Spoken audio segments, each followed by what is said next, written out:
Bonjour, docteur Abdul Baldi. Bonjour, monsieur Makanera. Notre plaisir est immense de vous recevoir. Vous êtes victime de votre dernière interview sur le guépard.net au cours de laquelle vous nous avez parlé de la présence de milices privées en Guinée et d'achat d'armes par le président de la République pour se préparer au cas où son souhait de troisième mandat fera soulever la population guinéenne. Alors dernièrement, M. Malik Sankon, directeur de la Caisse de sécurité sociale de Guinée, a dit publiquement qu'il entretenait, qu'il a recruté une milice privée de 2500 à 3000 hommes. Comme vous nous aviez parlé de la présence de des milices en Guinée, nous avons jugé utile de vous faire appel pour que vous puissiez dire aux internautes du guépard.net ce que vous pensez de cette question de milice privée en Guinée. Et je vous remercie de m'avoir invité. C'est un plaisir chaque fois de venir sur le plateau du Guépard. Mais avant de rentrer dans le vif du sujet, je tiens à rendre hommage à quelqu'un que tous les internautes guinéens connaissent, qui a été l'un des piliers du combat contre les tyrannies successives en Guinée. Il s'agit du doyen professeur Ansoumane Doré, paix à son âme, qui nous a quittés, je pense qu'il y a moins de 2 ans maintenant. Voilà un homme qui a su vraiment nous définir ce qu'est et ce qu'a toujours été le pouvoir exercé en Guinée. Que dit-il? Je le lis, je le cite du moins. Je crois, il nous dit, que ceux qui ont effectivement exercé le pouvoir en Guinée jusqu'ici se sont comportés comme des primitifs. La possession du pouvoir a tout annihilé dans leur tête, y compris le pourquoi du pouvoir. Qui y touche, crève. Voilà la devise inscrite sur leur blason. J'irai plus loin en disant le pouvoir en Guinée, le pouvoir de tous ceux qui l'ont exercé, c'est leur pouvoir. Celui qu'ils peuvent exercer sur les misérables populations pour les avilir de plus. Concernant le recrutement de milices privées par Malik Sankon, je peux dire que c'est un secret de polichinelle. Malik Sankon est un délinquant multirécidiviste. Il a eu de la vie plus que ce qu'il n'attendait. Être directeur, il a été d'abord chef de protocole de l'Assana Conté et tout ce qui s'ensuit jusqu'à ce qu'il ait été viré. Il revient aujourd'hui directeur de la Caisse nationale de sécurité sociale. Soit, passons. Il a un parti politique qu'on a appelé la cause commune.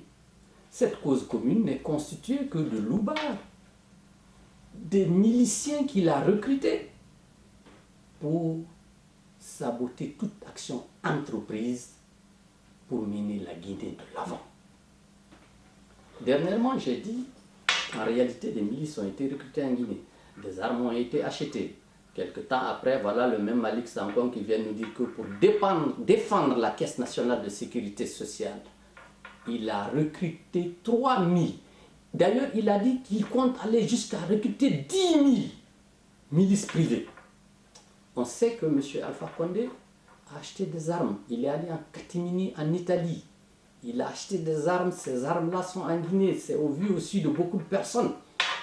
Les armes-là serviront certainement à équiper ces 10 000 miliciens qu'il a recrutés. Le financement de ces milices ne peut venir que de la présidence de la République. Pourquoi? En 2010, ces gens-là étaient pauvres, on peut dire pauvres. Mais aujourd'hui, ils ont les richesses de la Guinée à leur disposition. Ils ont hypothéqué toute la Guinée. La Guinée est vendue pour des générations et des générations. Nous n'aurons dans quelque temps que nos yeux pour pleurer si nous ne chassons pas ces gens-là. Soit, passons. Les événements de janvier et février 2007 ont leur importance dans ce que nous allons dire. Pourquoi? Parce que les massacres du 28 septembre 2009 ne sont que le prolongement des massacres des événements de janvier et février 2007. Pourquoi je dis ça? Dans les révélations qu'il a faites à un journal de la place, Le Populaire numéro 335 du janvier 2013, Malik Sankon nous explique comment M.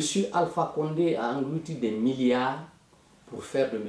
Lansana Kouyaté le Premier ministre de consensus, pour que ce dernier l'aide à occuper la présidence de la République. Malick Sankon dit que ce deal a été tenu entre lui, donc le patron des Chevaliers Blancs, M. Alpha Condé, Madame Adja Rabiatou Serra, M. Fofana Ibrahim, les syndicalistes qui avaient déclenché cette grève, le général Arafan de l'armée de l'époque et lui. Ils se sont entendus que Mme Harriet Conté devait les aider à rencontrer le général et que Arafan devait tout faire pour que le nom de Kouyaté figure sur la liste de ceux qui étaient proposés pour être Premier ministre de consensus. Et qu'il devait tout faire pour que ce soit Lansana Kouyaté qui soit choisi dans cette opération. On le sait tous, Lansana Kouyaté fut choisi. Il semblerait, d'après Malick Sankon, il n'a pas tenu parole. Lui-même, Malick Sankon, voulait le poste de ministre, de secrétaire général à la présidence pour, dit-il, rendre tout compte à Kouyaté, donc pour préparer l'arrivée de Alpha Condé. Quand Malick Sankon raconte partout que lui ne trahit pas, quelle trahison y a-t-il de plus que poignarder quelqu'un qui est malade, qui t'a donné une chance dans la vie? C'est ça la trahison. C'est pas simplement ce qu'il raconte dans les journaux. C'est un délinquant multirécidiviste. À cette fois-ci encore, recruter des milices. Mais là, le nombre va jusqu'à 10 000, nous a-t-il dit. Nous ne nous attarderons pas là-dessus. Toujours est-il que moi, je pense que le financement là, vient de la présidence de la République, que les gens qui ont pu acheter des armes peuvent payer des miliciens. Mais pour ce qui est des mercenaires, ce n'est pas une nouveauté. J'ai là un autre document où M. Alpha Condé a fait appel à un certain Zakaria Kodé, sans aucune formation militaire, ancien chef des Donzo, pour, dit-il, sécuriser son palais. Donc l'armée guinéenne ne peut pas sécuriser son palais, il n'a pas confiance lui-même à sa propre armée. Sinon, on n'a pas besoin d'aller prendre des anciens rebelles de la Côte d'Ivoire pour venir sécuriser le palais. Le décor étant planté, je vous inquiète, M. Makandela, moi je pense que ça, c'est financé par M. Alpha Condé et rien d'autre. Maintenant, le plus grave, c'est que dans cette sous-région turbulente, que M. Malick Sankon dise qu'il a recruté des milices privées, dont le nombre évoluera avec le temps jusqu'à 10 000, la sous-région, les chefs d'État de la sous-région sont avertis. Si la Guinée implose, l'onde de choc ne s'arrêtera qu'à Dakar et à Abidjan. Le Mali sera déstabilisé. Le Mali est déjà confronté à des problèmes. Le Sénégal sera déstabilisé parce que les gens iront se réfugier au Sénégal. La Sierra Leone sera déstabilisée. Le Libéria sera déstabilisé. Nous n'y pourrons rien. Il faut arrêter ce type. Soit, ça revient au chef d'État de la sous-région ouest africaine. Qu'a dit M. Condé dans cette affaire de milices recrutées? Rien du tout. Son entourage dit que oui, Malick Sankon, lui, il a le droit de se défendre. Donc les Guinéens, eux, n'ont pas le droit de se défendre. Pourquoi je dis ça? Il est arrivé quelque temps où un certain M. Sorel Bangoura, qui est, semblerait-il, un des membres de l'UFDG, je ne sais pas très bien, de Matam, a dit que l'armée devait déposer M. Alpha Condé. Et son système prédateur, son système pourri, puisqu'il faut le dire. Aussitôt, on s'est jeté sur lui, on l'a amené à la DPJ Panou Militari, on l'a traité de tous les noms d'oiseaux, on a porté plainte, il doit passer en jugement. Lui, il n'a fait qu'à demander à l'armée de venir. Mais je ne m'attarderai pas là-dessus, je dirais seulement que Sorel a raison. Il y a des coups d'État qui sont salvateurs. Je ne rentrerai pas dans tous les détails des coups d'État, mais celui du Ghana, en tout cas, en est une illustration parfaite. Rawlings a fait un premier coup d'État, il l'a rendu, les gars ont commencé leur magouille, il a fait un deuxième coup d'État, il a géré le pays. Il a été élu une fois, réélu, la constitution ne lui permettant pas de briguer un autre mandat. Il a fait une élection, il a passé ça à John Kufuor, je pense. qui a mené son mandat à terme, cela a permis une stabilité au Ghana. Aujourd'hui, le Ghana est l'un des pays les plus stables de la sous-région et ça a boosté son économie en plus. M. Alpha Condé a mis 7 ans pour se rendre compte que quand il n'y a pas de stabilité, il n'y a pas de développement. Il l'a dit dernièrement. 7 ans. Et pourtant, ceux qui veulent déstabiliser la Guinée sont dans son camp. Nous n'avons d'autre choix que de nous défendre. Dans notre armée, certainement, oui, à un coup d'État salvateur, je l'ai dit, dans notre armée, il sortira certainement un jeune républicain qui enverra tout ce monde à dos, qui pourra certainement remettre notre pays sur les rails. En tout cas, ce n'est pas avec cette bande de traînards, ces insatiables prébandiers que l'on voit aujourd'hui, que nous pourrons faire quelque chose en Guinée. Si nous nous prenons garde, notre pays est déjà vendu. La Guinée est hypothéquée, ses richesses sont reparties. Je profite de ce truc, de cette situation pour rendre un hommage à la jeunesse de Kérouane, de Beila, tous ces gens-là qui se battent comme les jeunes de Bokeh, comme les jeunes de Kaloum l'avaient dit. M. Alpha Condé, c'est un faux type. Il ne fait que mentir et tuer. Il ne peut rien faire de bon. Je l'avais dit une fois dans une de mes interventions, si vous vous rappelez, en Soussou. Donc, nous sommes face à une situation d'extrême urgence où M. Malick Sankon doit s'expliquer normalement sur ces déclarations qui portent atteinte vraiment à la stabilité de la Guinée.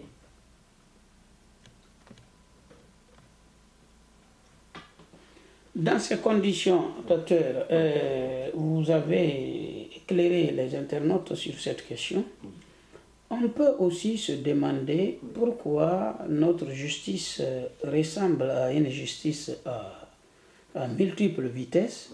Les preuves de détournement tout à fait irréfutables ont été produites, non démenties par Malick Sankon dans sa gestion de la Caisse de sécurité sociale. Ces biens immobiliers en France et aux États-Unis, en plus en Guinée, sont connus de tous.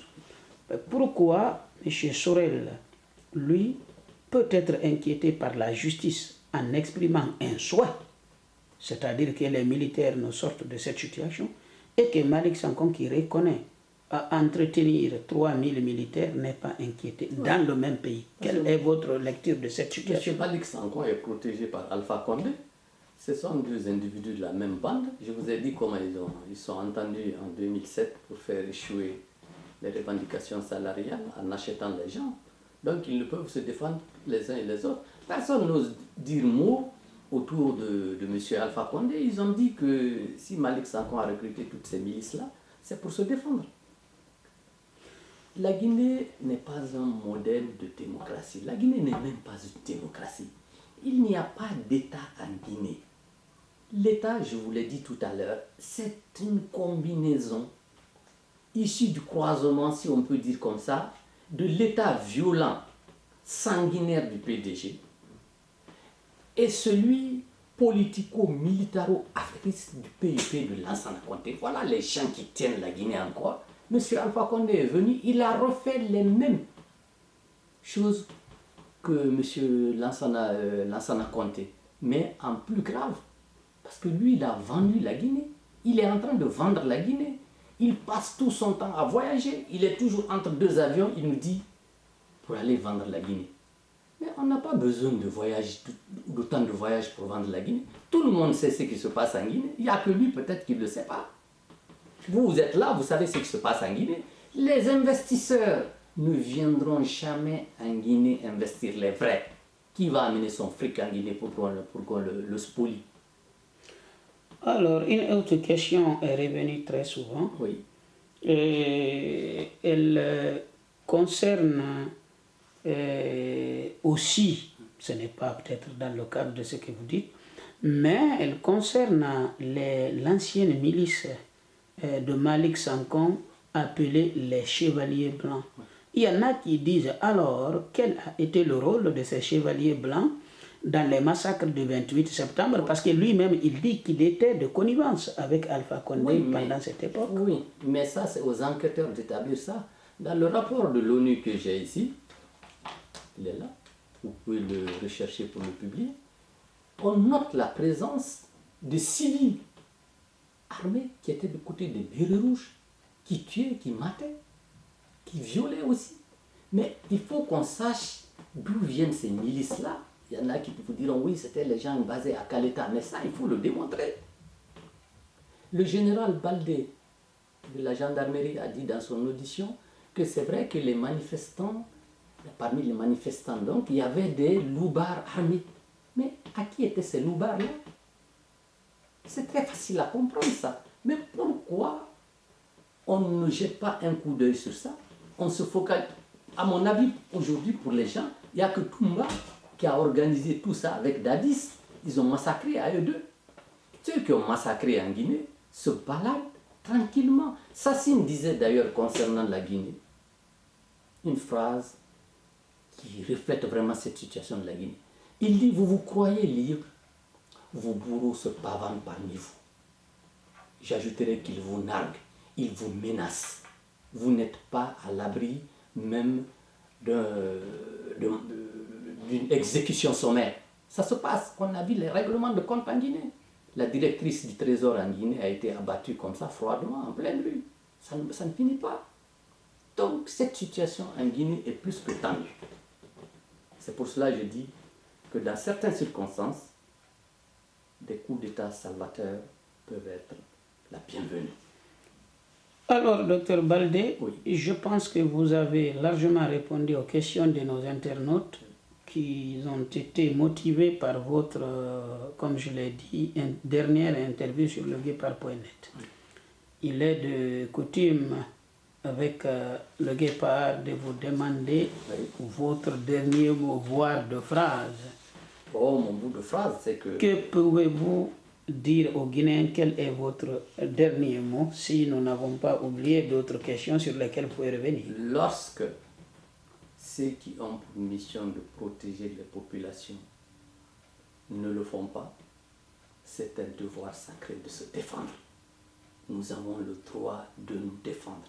À partir du moment où un train savate comme Malick Sankoh peut recruter des milices, il ne nous reste plus, nous autres, qu'à nous armer de gourdins, de barres de fer pour nous défendre.